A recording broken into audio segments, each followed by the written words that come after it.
Жамандар қыла алмай жүр адал еңбек. Ұрлық, қулық қылдым деп қағар көлбек.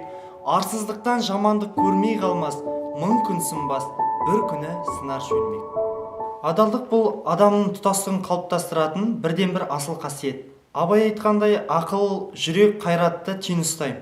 Сонда ғана адамның дұрыс шешім қабылдауына үлкен септігін тигізеді. Күшіне сенбе, адал ісіне сен. Сонда ғана сен тек жетістіктерге қол жеткізесің. Айналамды таспен емес, доспен қалағаныма шүкіршілік айтам. Достарым әрдайым мені қолпаштап, құрметтеп, жетістіктерімен марқайып, мақтанып жүреді. Солардың іс-әрекеті маған үлкен жетістіктерге жетуіме септігін тигізеді. Өзім үшін өмір сүре жүріп, ата-анамның сенімін ақтауға тырысам. Қоғамдағы тұлға болып қалыптастырған адамдардың іс-әрекетіне көз жүгірте жүріп, өзімді сол адамдармен салыстырам. Сондай дәрежеге жетуге тырысам.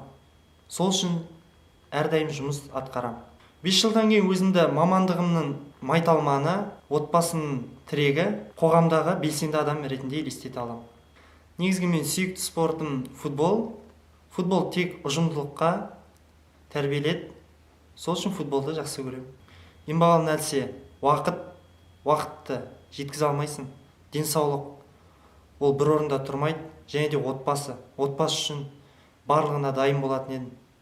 Жақсы адам бойында адамгершілік, арлық, басты тәрбиелік асыл қасиеттер болады.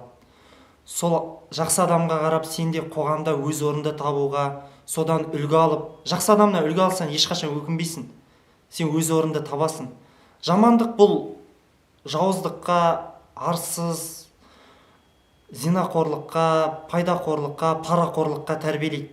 Жаман адамның іс-әрекетін қоғамнан да көріп отырамыз. Пара алудан абырой әкелмейді.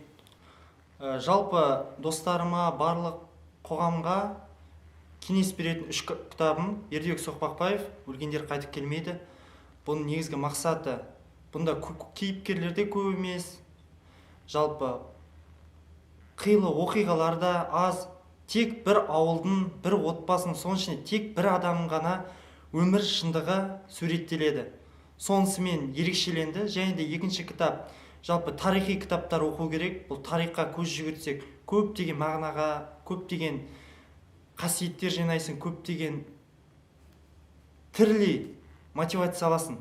Бұның ішінде Кәміл Жүністің «Құба белдер» деген аштық замандағы қазақтың қиындығы басынан кешкен бір ерекше сезім алып, сондай қазіргі күнге шүкіршілік айтасың. Сол шүкіршілік қасиет адамға керек нәрсе ғой.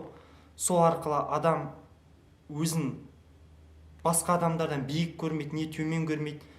Барлығымен ортада жақсы араласады. 3-ші кітабым жалпы өзім оқып жатқан бастауыш білім беру болғасын, педагогика ой-сана.